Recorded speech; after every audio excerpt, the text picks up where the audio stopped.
Does it appear like it's working? Okay. So far, so good? This is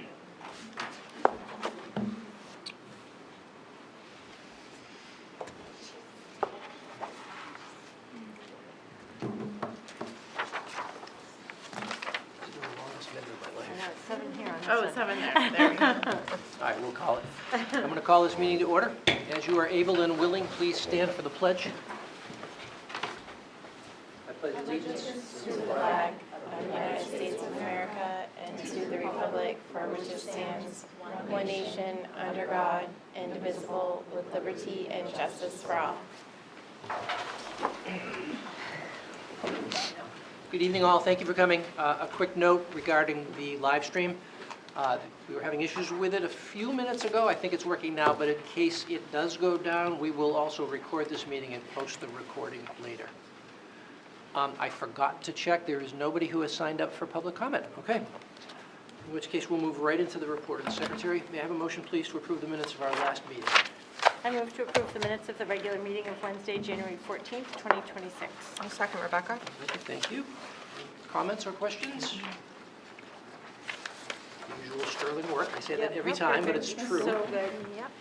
All in favor? That's 6-0.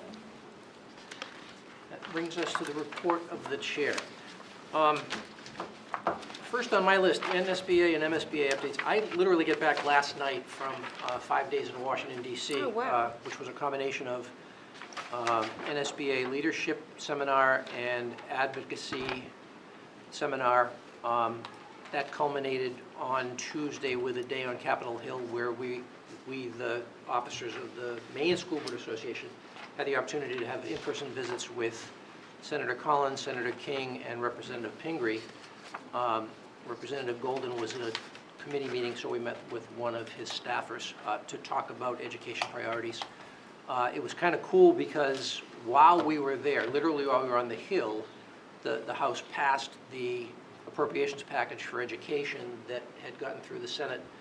Largely, it turns out, with the work of Senator Collins. And so education is level funded for the coming year, which could have been better, but could certainly have been worse. Yeah, So yeah, yeah. as we start looking at our budget, the federal money is there. Okay. So that was the best result of all of the other things. I have had a chance to decompress and to write up my notes on all of the wonderful presentations that I got to see. I'll bring that to the next meeting. It's amazing. I just realized I put myself on the spot for 1 week from now, so that's good. Okay, town officials. Next meeting is February 18th. That's in a couple weeks.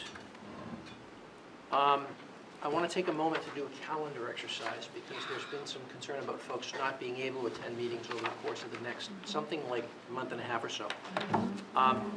So our next meeting is scheduled for 2/11. That's the meeting we moved up a week because of school vacation week, the week that the 18th falls in. And we are planning to have a workshop with Rollinsford that evening at 6 o'clock. Okay. By a show of hands, who's going to be able to make that? So 1, 2, 3, so we have a quorum. And Okay. a facilities meeting, but prior to, correct? That's to be scheduled. It almost certainly will be. I think we'll probably get a half, so maybe 5:30 for Okay. the FNF. That'll be great.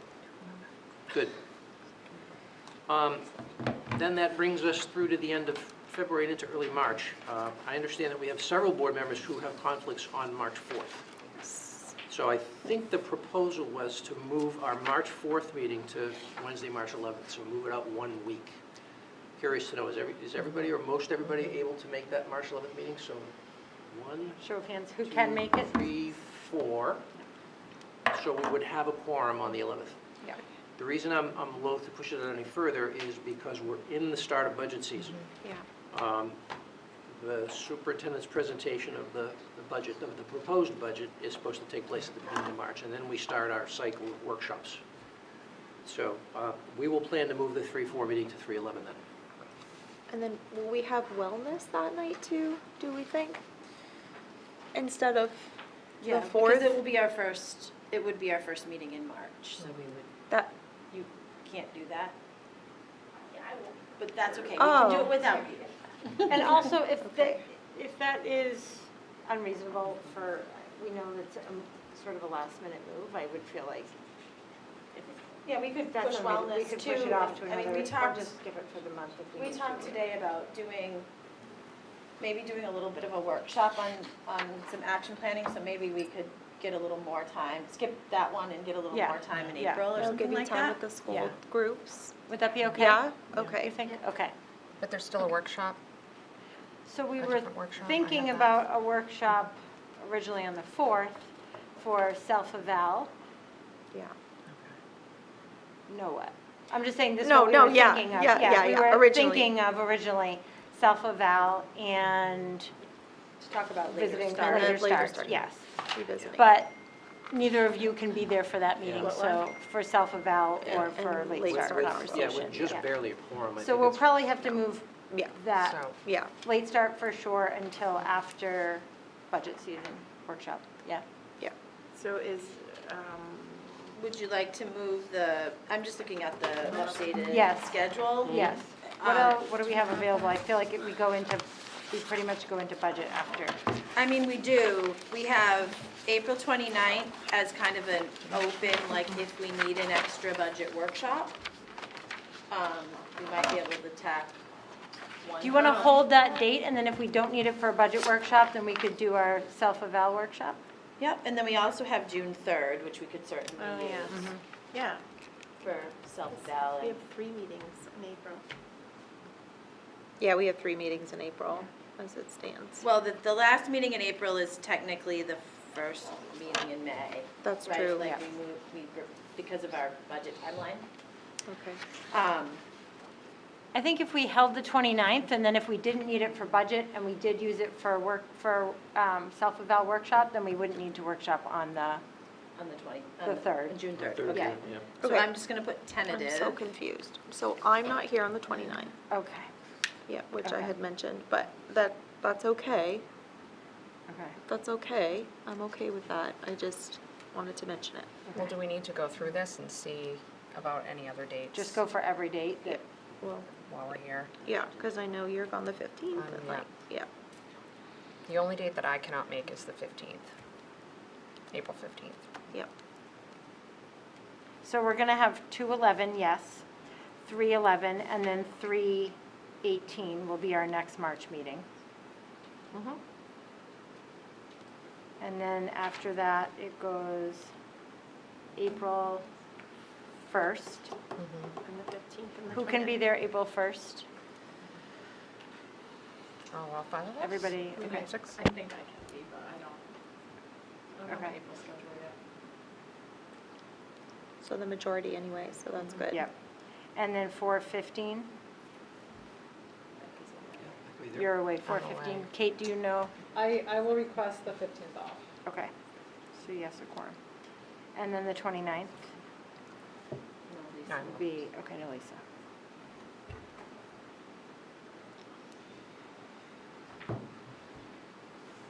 Okay, Yeah, it's Yep. good, we're good shape. I think we have a plan. And that concludes my report. Leads us to report of superintendent. Excellent. Well, that was helpful, thank you. Okay, so the first thing on my report tonight is our highlight from Central School. And we have a large Central School contingent here today. So I'm going to invite Dr. Deeren and her crew to the microphone and see what they have to share with us. All right.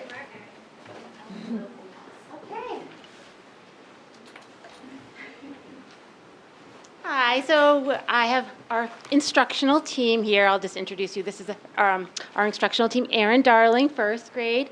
June Arbella, second grade. Pam Mulcahy, literacy coach. Erica Clark, kindergarten. Rachel Moore, who's third grade. Lori Dubois, pre-K. And Meg Zolly-Breen, third grade. So when we decided what to do to highlight Central, really, I brought it to who I bring everything to our instructional team and talked about what we wanted to share with you. So we decided to go with a theme on how we grow, and I have to go over there to press things, so.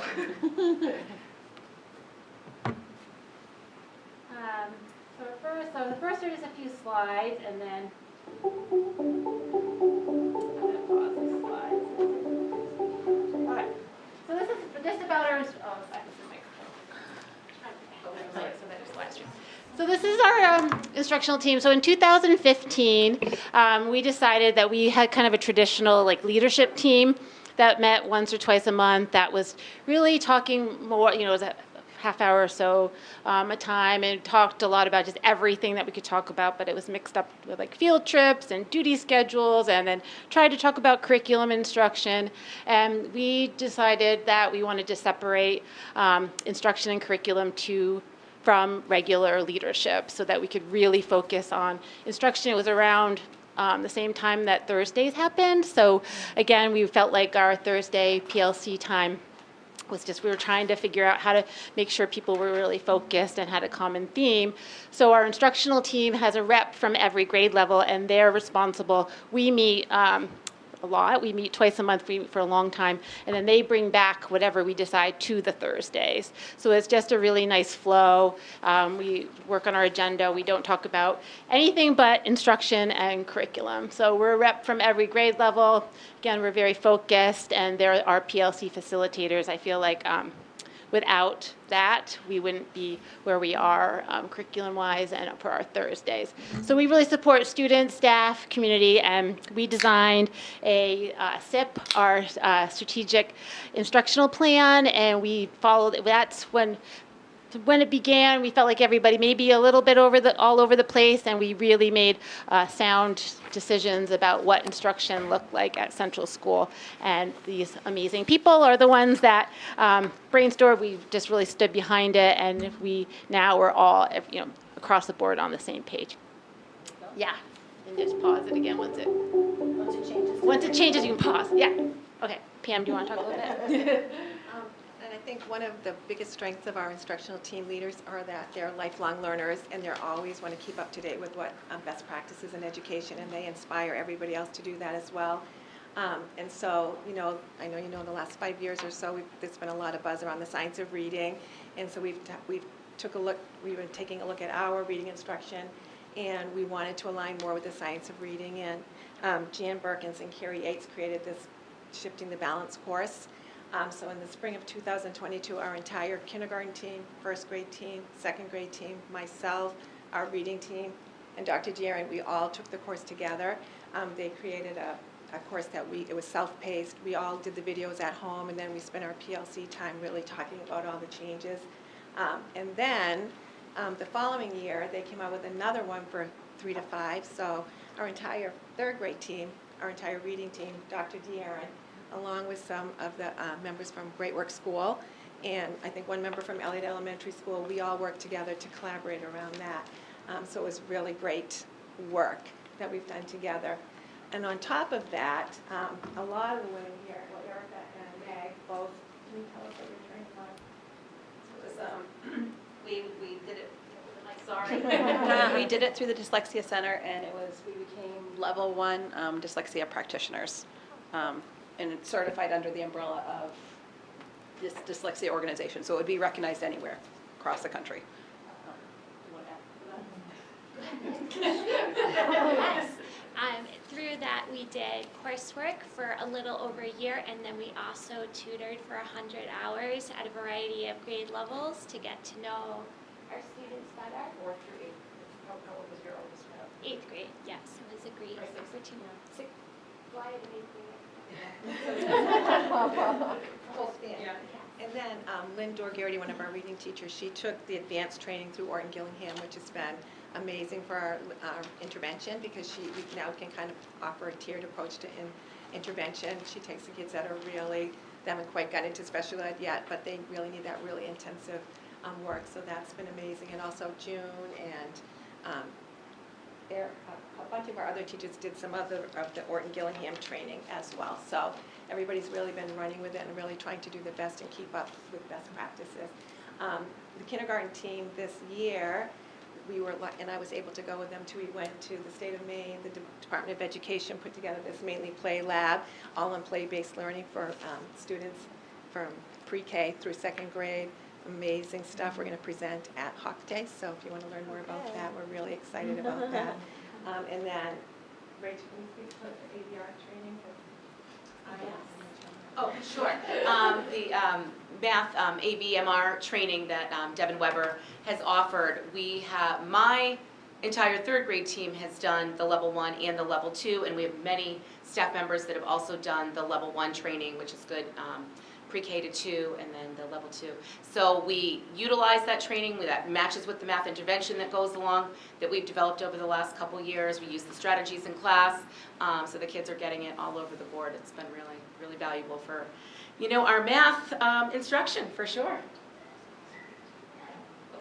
Next. Yep, next. So this is a video, but it has, yeah, this side. Okay, so this is our overarching, like our goals of our instructional team and of our school. So the academic aspect, social, emotional, engaging community, and inclusion. Those are some of the goals that we've been working on. So our video is going to show you all those aspects. I'm trying to remember if the video's next. We'll find out. We will. All right, so again, this is just breaking down some of where our social emotional growth is. Those are all the things that we have incorporated under the social emotional goal.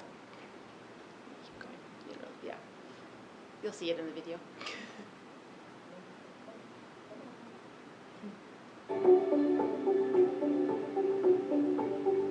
And again, this is some of our community talking about the Lego robotics, food pantry, art and literacy night, all different things. And you can pause this one for a minute. And again, our inclusion growth. So just looking at us as a school and how we've been able to really model inclusion, and over the years added a special education teacher, full-time social worker, our special education 3- and 4-year-old program, so much training. We focused this year on a lot of our instructional team, and our instructional team also helps me plan all the staff meetings, which is amazing. So we work together, and we focused a lot on inclusion this year, and then worked with just our special ed department on making our building as adaptable as possible with equipment and different things that we can do. For our 100-year-old building, we've been really creative. All right, I think now. Yep. Just make sure. Yep. So then we showed you a day in the life of Central School.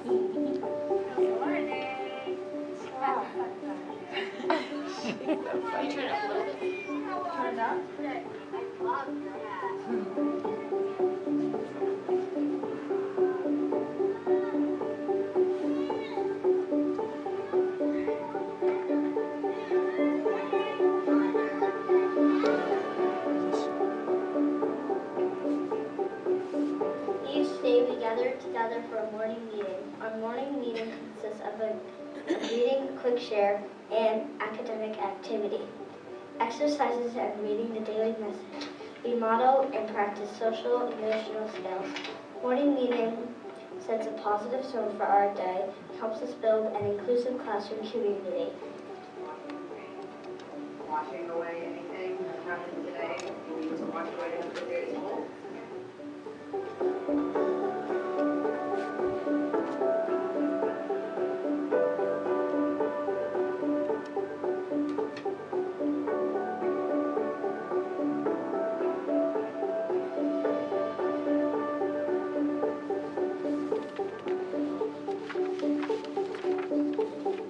That's the 3-year-old classroom.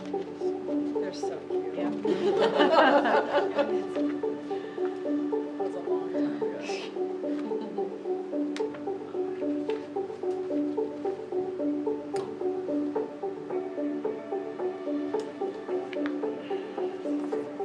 Our Blue Book lessons help us learn how to break up sounds in a word and how to blend sounds together.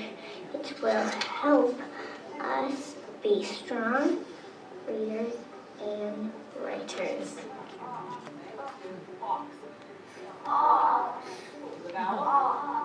Let's do got. What was our vowel? What was the noun? Let's do hawk.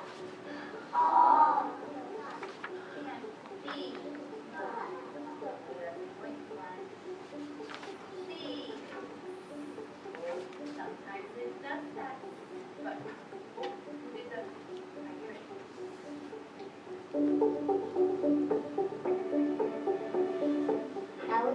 teacher starts literacy block with a whole group mini lesson to teach us a new skill or process. Then we work in small groups to practice the skill. Small groups include guided or skill-based reading groups, word work, independent reading, partner reading, and Lexia. Bird Squirrel did not see the gray bird.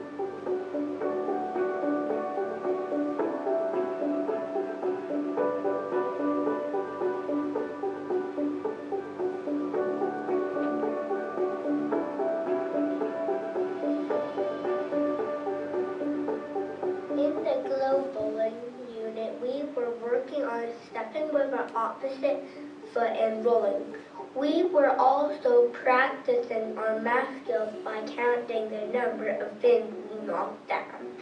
The black lights, LED lights, and special tape made our classroom and equipment glow, which made bowling a lot of fun.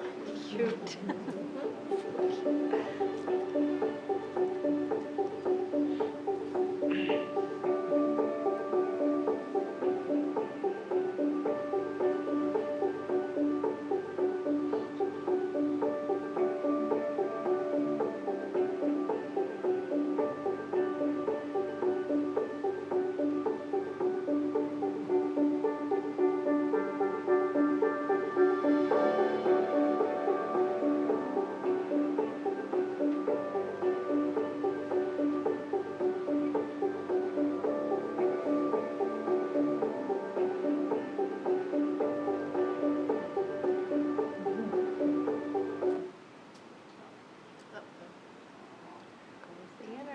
We lose our live stream? We got close. I know, who did the video? I know, I was wondering. It's So good. It's so cute how it's like you can't see everyone's face. It's like the perfect angle. I'm like totally done. So Kristen Jones, our second grade teacher who also is our tech support, she did a lot of, she worked with us to do the video portion. All our instructional members just helped so much by finding kids to narrate narrate the video and to really show. great. So yeah, we tried just to, again, focus just on the areas that we are learning, growing, and the part with the Avesta, we've really done a lot of partnerships with the housing next door, and Bill, and that's Bill and Layla. So that's Bill and Layla. So Bill sits outside of Avesta and greets the kids as they walk across. So a lot of times he brings in Layla for us to meet. Started with a supervising warm-up, which helps us recognize an amount without having to count. This helps us recognize patterns, understand the value of numbers, and become flexible with our thinking. Today we played the game Shut the Box. In this game, we have to think of different combinations of numbers that make a certain value. This game helps us practice our fluency with sums under 20 and helps us develop strategy skills. Oh, sorry, 6 and 5. Does that mean hard?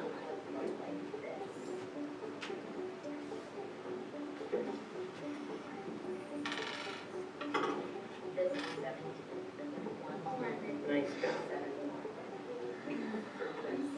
What two numbers do you see on there that make 11?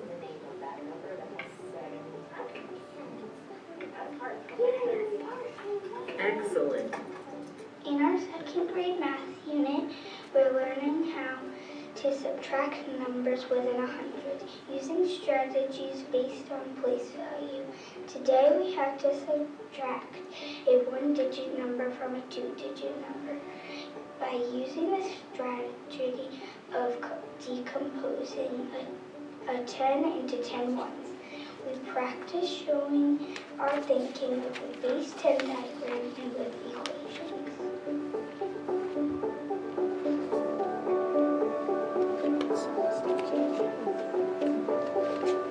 In our mystery science unit, we are learning how living things inherit traits from their parents.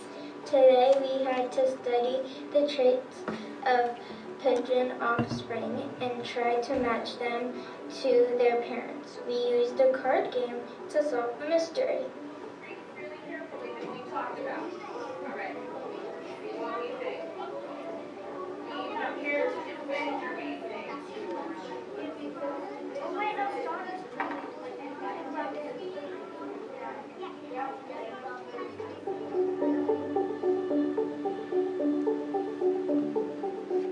We use the Komochi curriculum, which is based on research that shows us the social emotional learning skills are essential for academic and life success.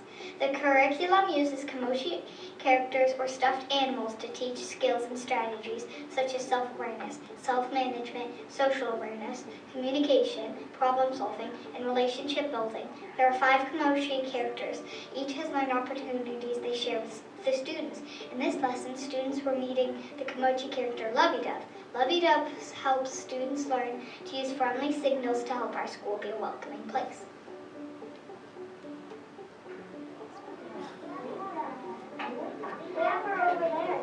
So what does this mean? So you can do that connection side. That's going to be our signals. Okay? So we know Lovey-Dove, right? They're very kind and loving, right? We are working on writing dictation. We are practicing our word work skills to write words.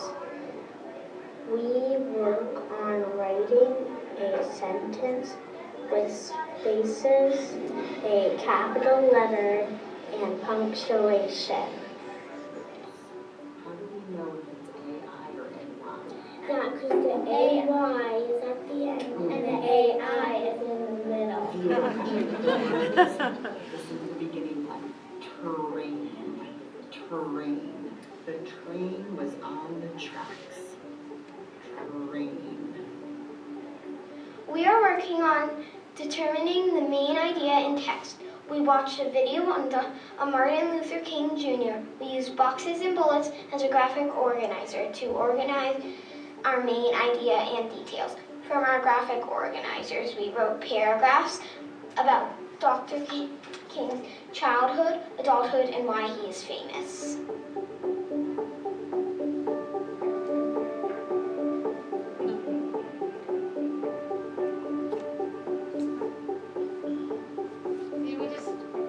Showing just of our data and our literacy and our math, and our theme that we're growing. And this is just a thank you, again, thank you to all of our instructional team. I just couldn't do anything without them, and we thought what to showcase. It's just really the people and the staff at Central. So again, they're just wonderful and do so much and help our children grow and our community. So, and thank you to all of you, and Kristen Jones for giving us her tech skills for sure. That was great. Thank you. That was wonderful.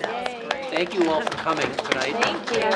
And please thank the narrators for us, too. That was awesome. Could watch and listen to that all day. I know, me too. I love the way that video brought the board inside the building. Yeah. Right? You got Yeah. to see what I get to see, what you all see every day, and that's really cool. Very Well cool. done. Thank you for guys. that. Thank you. Yeah. That's great. You guys do not have to Well stay. done. No, Thank you for coming. Our substantive conversation is going to be riveting. It's but you do not really have to stay. exciting. We've had a long day. Enjoy.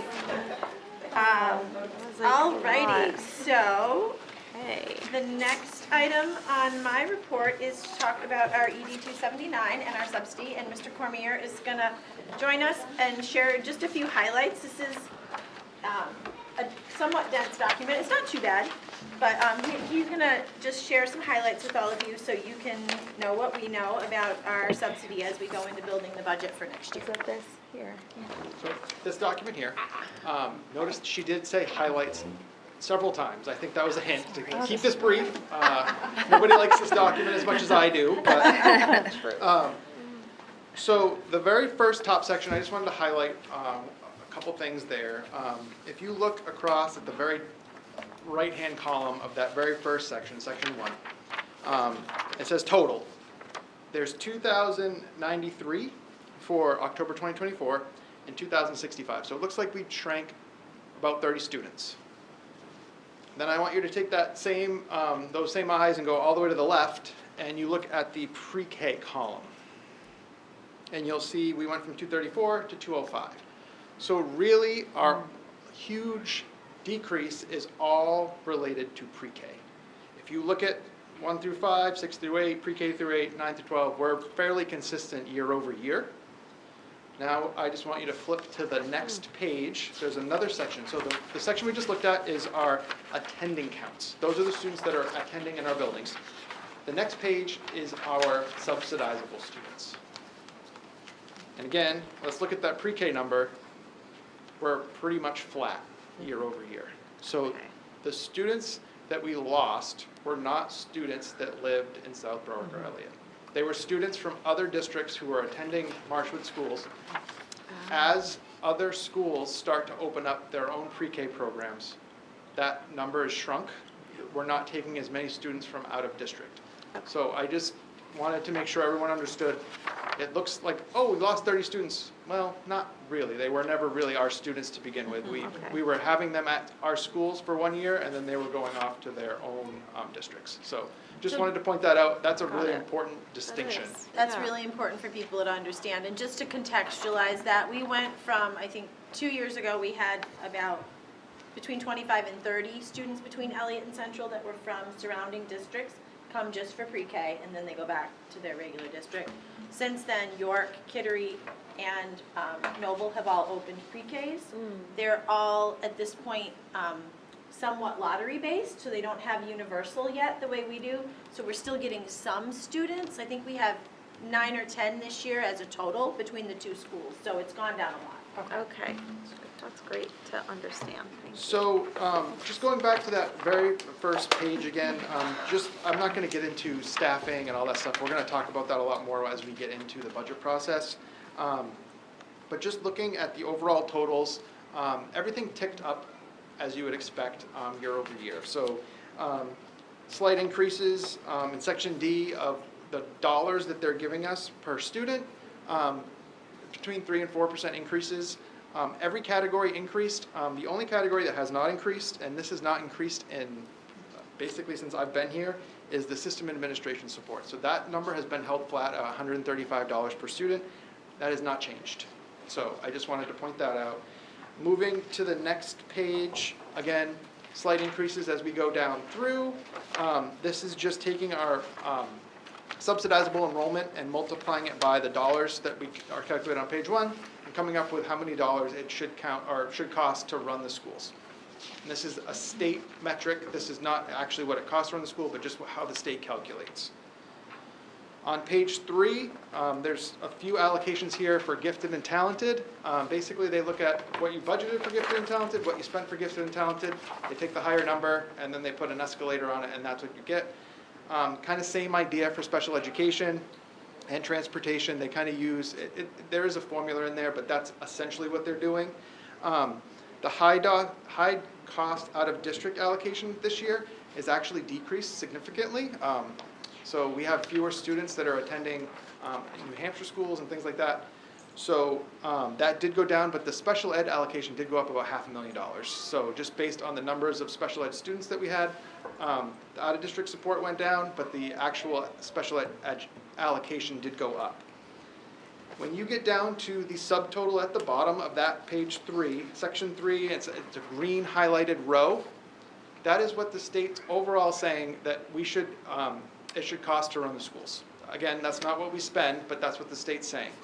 If you compare that to last year, it's about $1 million higher than it was last year. So just doing the math quickly, it's about a 3.5% increase is what the state's saying the cost to run the school from last year to run the school this year. So as we're looking at budget numbers, that's a really important thing to kind of keep in your head. The state's saying, before we even do anything, that it should be about a 3.5% increase. Okay.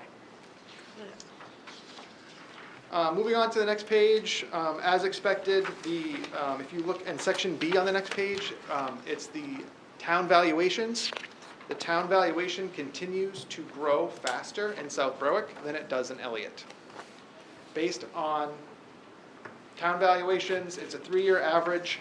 So again, what we saw last year when we come to a final number and a final assessment, that is going to impact South Berwick more so than it's going to impact Elliott. And we're going to see that same thing happen again, and that's just based on that evaluation growth. The mill expectation from the state of Maine did decrease. So overall, what does this all mean, Ryan? If you go to the very last page, page 5, at the very top of the page, in pink is our allocation, the state contribution that we are going to get for this year. It's $15,292,409 roughly. That is an increase of about $750,000 to $750,000. So that's From last year. From last year. Yep. So that's how we're going to start our budget process. Just want everyone to kind of have those numbers in their head. But that's kind of where we're at. Any questions? I guess I'm not a super financial person, but wondering, so our budget is about $1 million less than what the state recommends we spend. No, Is that? No, it's the opposite. It's the opposite. it's more. There's, I don't think there's any districts in the state that actually fund their district at the EPS amount. What the state recommends. What the state provides. Yeah. It's not a recommendation, it's not. it's what they will provide. It's a basic provision and we get a percentage. Right. So if you remember back to what we do when we raise taxes, there's a required amount, which is what we've used to get to this state number. And then we raise what's called an additional local. That's what we need to fully fund the schools at the level that we would like to do. So there's two different pieces to that. But we just, this year our budget is roughly $39 million. So the state's calculating for next year it should be 28.9. So we are well above what the state is calculating. But that's just to get, like if you go back to page 1, one of the examples we always like to point to is, if you look at Part B, line 4, it's health. We have 5 nurses, but the state, if you go by the state metrics and straight numbers, they're saying we should have 2.6 school nurses. I mean, obviously, we're not going to do that. So there's things over and above. We can't just look at numbers on a spreadsheet. We have to say, like, what's best for the students? How can we best like serve the students? So we do spend over and above that state number.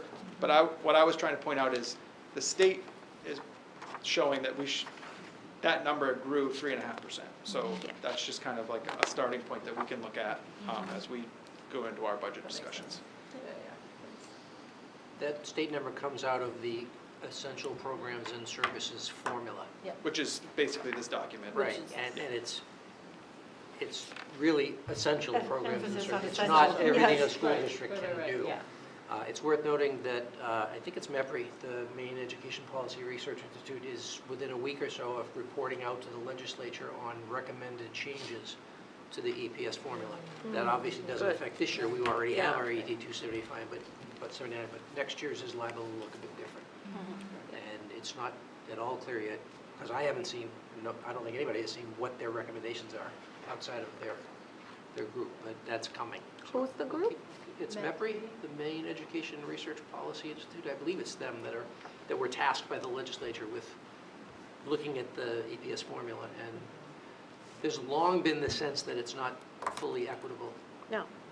And so they're trying to address that. Right And now, it's- there's regional adjustments in it, like we get a little bit of an add-on because we're in a more expensive part of the state, and I think up north they get a little decrease, and so there's a lot of feelings about that.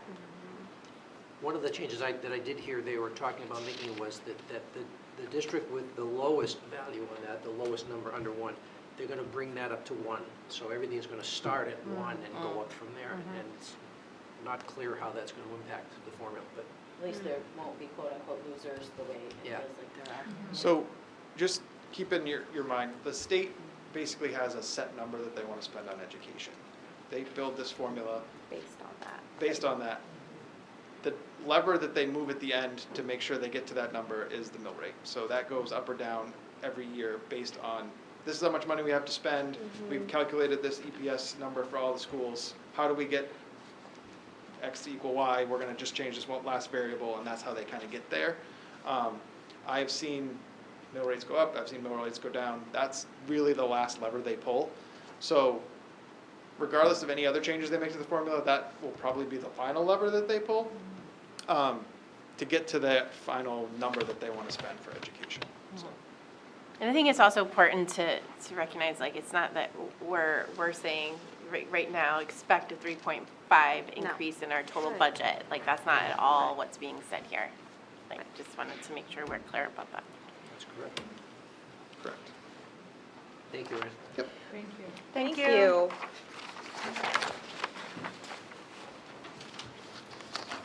All right. So I did want to, in your folders, I think this is going to be accurate because we agreed on the 11th. We have a revised version of this budget timeline document that we shared this a few weeks ago, and at the time we were uncertain about when the district budget meeting would be. So we have verified that that meeting will be on May 11th. It is a Monday, again, not the typical Wednesday. We did it on a Monday last year. We are going to look to moving that for the following year, but for this year, this is what we're going to go with in order to have the moderator in place and meet all the timelines that we need to meet for voting. And we did preemptively add March 11th, hoping that was going to work for you guys and knowing we would change it if it didn't, but it sounds like we're going to go with March 11th for the initial presentation of the budget. So that is that. Any questions about that or issues? Looks good. Just an update on our upcoming HOP conference, Professional Development Day on March 13th. Sarah, Alice, and Katie Gilpatrick have been hard at work prepping for that day. We're super excited. We had some conversations about it a little bit during wellness tonight. We have, I think at last count, we had like 57 or 58 workshops planned for the day. Great. Awesome. We've got, we were just so lucky. We're so supported by our community, like so many donations of breakfast and coffee and lunch for the teachers, and we do raffle prizes, and then we just truly try to make it a fun, invigorating day when our whole staff, pre-K to 12, can work together in one location, and they get choice over what workshops they attend. We have a really cool keynote speaker.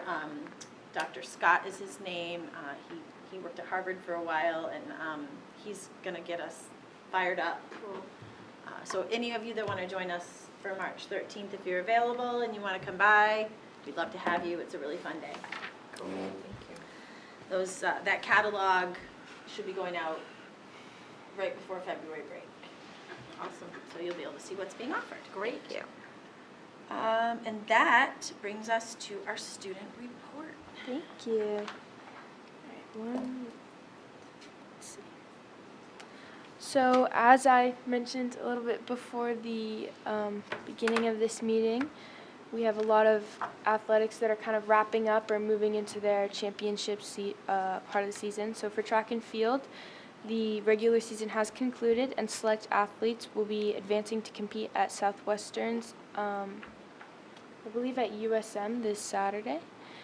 And for wrestling, team members recently volunteered as referees at a youth wrestling tournament, which was really great to see, and they posted a bunch of pictures, and it was cool to see them working with little kids.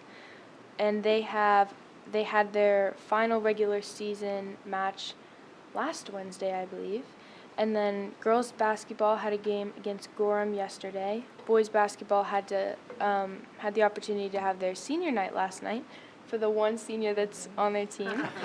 And Unified basketball had a game against Biddeford the same night last night. And then for boys ice hockey, they have their next game scheduled February 6th. Girls ice hockey had their first playoff game tonight at about 43 minutes ago against Portland, so that's, I know we're hoping for them. And ski team competed last week in the Maine High School slalom at Shawnee Peak, I don't know. And they're competing against Cheverus, Windham, Falmouth, Gorham, and Kennebunk tonight. And some interesting and kind of relevant discussions that we've been having in Student Gov are about AP testing costs and how the costs affect students' decisions to take it. So we're kind of opening that up both with, not yet with the principal, but we're getting there. We're going to send out a poll to the entire student body and kind of see how much costs affect it, because you know, PSATs, I believe, are completely free for people to take, and SATs are as well, but like, for students who, you know, have to pay the $100 testing fee, we were wondering if it kind of gets in the way or not. And is it mandatory now that the testing was optional a couple of years ago? It was never optional. It was only optional during COVID. COVID, okay. Yeah. And that's also something else that's on the table, but more so the cost, I think. And then we're also, Can I ask you? sorry. Is the cost upfront for students when Yeah, they sign yeah. up for the AP class? Yeah, They know they're gonna have a fee? Yeah, they know that there's going to be a fee, and so we're interested to see in like how much that affects their decision, because I mean we have a lot of great advanced class options in the school, but you know AP tests are like one of the most widely recognized scores, like beyond the SAT. So Is there assistance available with There students? is, and we've tried to put language in the program of studies that basically says, please don't let the cost of this test be a barrier to you taking the class. Yeah. But that doesn't mean it's not for Yeah. people, right? exactly. Like, I think it's great that you're asking. Yeah. Yeah, great questions. Yeah. Do we have an idea what the total number of AP tests are that are taken every year? I do know that, but not off the top of my head. Yeah. I have I'd be done, curious I've looked at that data. I'm not gonna offer a guess, but I Okay. can pull it for you. It's a big number. We have a lot of participation. Okay. That's good. and as well as sharing it with the rest of Student Gov, I can bring back the results from like the poll and everything. That would be next week. great. Yeah. Thank you. Yes, Thank that'd be you. great. Other things of note are we had our first midwinter alpine dance and bonfire last Friday, I believe, and that was a lot of fun. We had one of our exchange students DJ, which was great to see. And then everybody kind of had fun in the cafeteria for a bit, and then we went outside and we had a bonfire. And honestly, I think the bonfire has to be one of my favorite things that I've ever done at the high school. And Oh, cool. it was down by the football field, like kind of not on the football field, but in the area. And it was amazing. It was really great, and it kind of like I had like such a sense of community, and all of the girls track team went, so we kind of support each other. And it was super cold. It was really cold, but that the was fire, the yeah, whole like night. we were so close. Like if you got any closer than like 4 feet from the fire, you had to like turn around and leave because it was like really warm there. That's great. And academically, the new semester has officially begun, and juniors have just started talking about post-high school conversations and what they want to do. Great, and can I just ask you one thing about student government maybe exploring like SAT preps classes within the building? I remember back in the day when I was a kid and some of the other high schools I'm associated with, they have prep classes for students right in the high school. I was just wondering if that's something you all had been talking about. There's generally a couple emails that go out around SAT time about resources that we can use online, but I don't think it's formally talked about in advisory or by teachers as much, although that might vary based on like the teacher. Like I know there's maybe a few math teachers who mention it or who give out practice problems, but a lot of it is student driven at this point. Yeah, student driven, yeah. But like a more organized, like anyone that wants to stay and have a prep class, I mean, that would definitely probably be beneficial. I think that a lot of students would like appreciate that. Yeah, I'm honestly. sure they would. Especially if it's like kind of built into either the school day or even after it. I wonder too, I could reach out to Linda and see if that's something that Adult Ed might be able to offer through. Oh, that's a great idea. There we go. Yes. Oh, good thinking, Heidi. Yep. That's great. I'm glad that you all are having those conversations because it also brings kids together, you know, and with the commonality of like, yeah, I'm going to take that test together and doing it in person is just so, it's nice. Like, you know, instead of doing the Khan Academy online because they get enough time on the screens. I agree, and I definitely think that getting to talk through problems or like different things helps people understand it a lot more than kind of like going home at like 9 o'clock at night or whenever school ends or whatever and sitting down in front of your computer and being like, okay, I have to get through like 20 of these practice questions. Yeah, and it motivates you know, together, you know, motivates one another. And, you know, regardless if folks take SATs or not, test-taking skills are a life skill that you'll, in managing your time, is super important for all aspects of your life. So whether or not they do it or not, it would be helpful. Yeah, for sure. I also just wanted to say, you mentioned the junior planning meeting. I think, is this the first year that that's up and running? Did you have it last, you didn't have the, no, you didn't have No, it this she year, didn't. last year. Anyways, I went to, my son had his junior planning meeting, which I knew was new. I think maybe this. Last year was This the year, first was year it? they did Okay. it, where- It, like, shout out to the school counseling department, like, Yeah. far and away, a different experience. They're like organized, the meeting was organized. It was like so hugely helpful, hugely helpful. So shout out to the school counseling department, it's fantastic. Did you bring your son, or did you go on He came, alone? nope, the two of us went, and it was like, okay, here's how it's gonna go, but there was room to sort of talk, but it was like organized and really gave like a nice framework for like, for both of us, what to expect, and it was great, Love that. yes. Go about Huge, things, hugely helpful, yeah, That's awesome. yeah, Good. it was great. And yeah, that's it. Thank As you. far as I'm concerned. Thank you. That concludes my report. Very good. We haven't received correspondence to report on, but I do want to take a moment to invite some correspondence. I meant to say this during my report. We are in the midst of the superintendent search, as you're all aware. And if there are folks in the Marshwood community who want the board to know their thoughts around what we should be looking for in a superintendent, please feel free to email the board or come and give public comment at one of our subsequent meetings between now and the middle or end of March-ish, when we hope to have that process concluded. Okay, that concludes that and moves us to the report of the committees. First up, FNF will next meet next week, and so we'll have a report out on that at our next meeting next week. Ed Policy met on 1/28. We discussed a number of things, including our protocols for response to an immigration enforcement action at one of our schools, any of our schools, should it happen. We needed to understand and have a protocol in place, so we had a long discussion about that. We also did come up with a couple of policies that will be up for first reads tonight. Did I miss anything? Nope. Okay, that's good, cool. Wellness SEL met this evening. Who wants to report out on that? I don't mind, you want me to? Yeah. Okay. The wellness, we had a big group tonight. Everybody had just come back from the Samoset Wellness Summit. The theme was Finding Strength Through Hope, which was sort of fitting.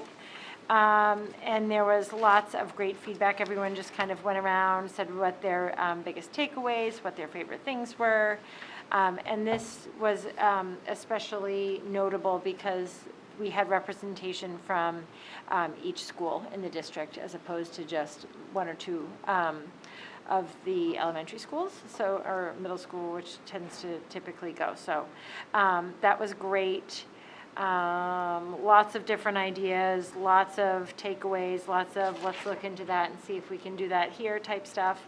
And then also big takeaway was that it was great to have that like across the district, different representation from a building, people that wouldn't normally work together getting to work together.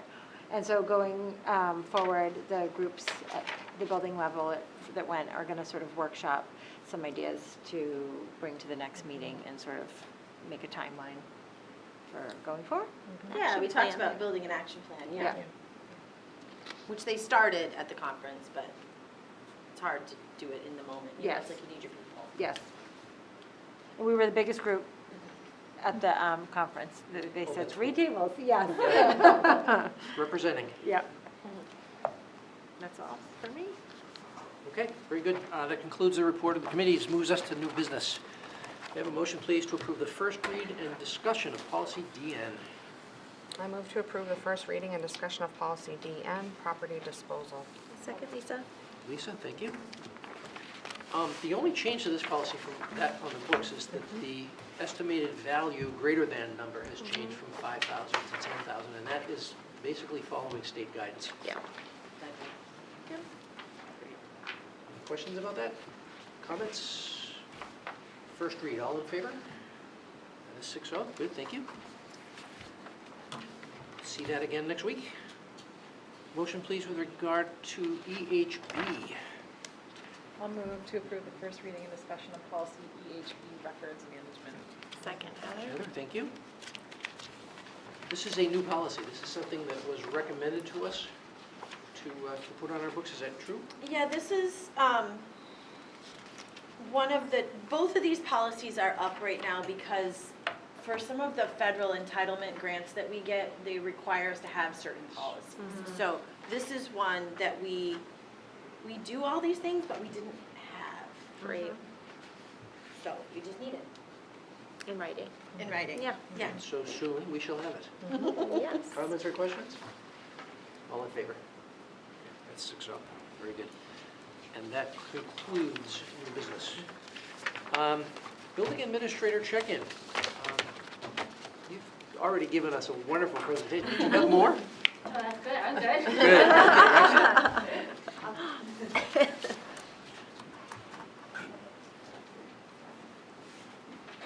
So February is typically a very short month, but as I look at what's going on at EES, there's a lot going on for a few short weeks. This week we've been celebrating Kindness Week, and it's just nice to kind of pause and reflect and make some kind gestures and really think about it. We have a chalk wall in our hallway, and teachers have been putting kids' names on it and little acts of kindness that they've been seeing, and it's just a fun way to celebrate together and really think about kindness. Next week, Jump Rope for Heart, Mrs. Seagett's making it a Olympic theme, so she's excited about that with the Olympics starting. When we come back from break, last week in February, we have the Northeast Passage coming, which is a favorite at our school every year. Very excited. This year they're going to be at our school for 4 days, and they're going to be part of our gym class. Since Meredith is the adaptive PE coach, we're going to try to do it that way. In the past, it's been with classroom teachers going, but Meredith really wanted to take that over this year and work with the kids in her PE class. We also that week have an author coming. He's from New Hampshire. He has a book for each grade level that's connected to their curriculum, and that evening we're going to have a literacy night, and the book that we've chosen is Night Flashlight. So the reading team is putting together some fun activities. Last year when we had our literacy night, we had almost 300 people there, so we're excited to host that again this year. And having a new author and some fun books, I think, is going to be really exciting for everyone. Thank you. Thank you.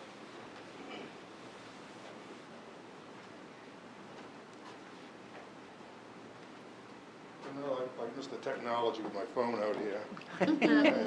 So we just have a few things. I think it was last Friday night, might have been the Friday before, times goes together. We had about 240 kids at the Great Works School and for a sleepover. And Cindy Maloney, if you know Cindy Maloney, our librarian, before COVID we had sleepovers, and then COVID we didn't.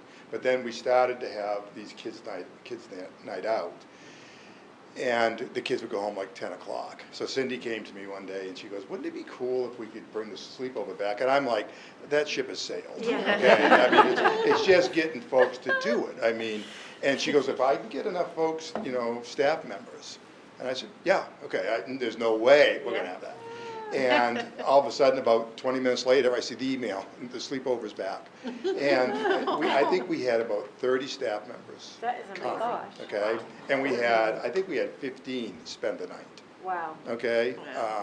I'm sitting there, and we had a bonfire. The kids come in their jammies, and we're out playing flashlight tag. They have to bring their snowsuits too. We have a bonfire. There's like 30 different activities. In the gym, there was one of the pictures that Nina had with the glow bowling and things like that. Our cafeteria was set up like that, and it was all glow. And one of the kids walked in, and Mrs. Cronauer heard him say, he goes, "And I never thought this school could get any cooler." And he was just, but I'm standing there as the kids are coming in, and I look, Dr. Morgan James, who's a retired teacher, is there. Elizabeth Higgins, who was a teacher and a sub for us, comes and volunteers. Maura and Leah, administrative assistants come. Lisa O'Brien and her husband and that was a connection with Cindy, because she used to be an ed tech at our school, but a librarian over at Central. So it is just so cool. And I would say we had we knew about 10 or 15 were gonna go home, probably 20, 25 went home. But, you know, we had over 200 kids spend the night. Wow. No cost, this was not a fundraiser. Amazing. This was just, you know, so I just thought that was awesome. All of them. One of the other things is that today, we had the Southbury Police there at school, and we did a lockdown. It was the first time we had done the lockdown. And I wanted to have the police there just to be able, for the kids to see it in action, and also to give us feedback. And it was great. I mean, the kids were awesome. It was very prescribed. They were all in their classroom at the time. Kids weren't wandering the hallways. We'll do that at another time. But the police gave us they were impressed with our kids, how serious they took it. They were there about 15 minutes or so, locked down. But the police talked about, what about this door, what about that? So it just gave us some things to think about. So I think when you do those drills, it's really important to do it with the experts there. So we did that. And we had sent a note home to parents and families that this was happening.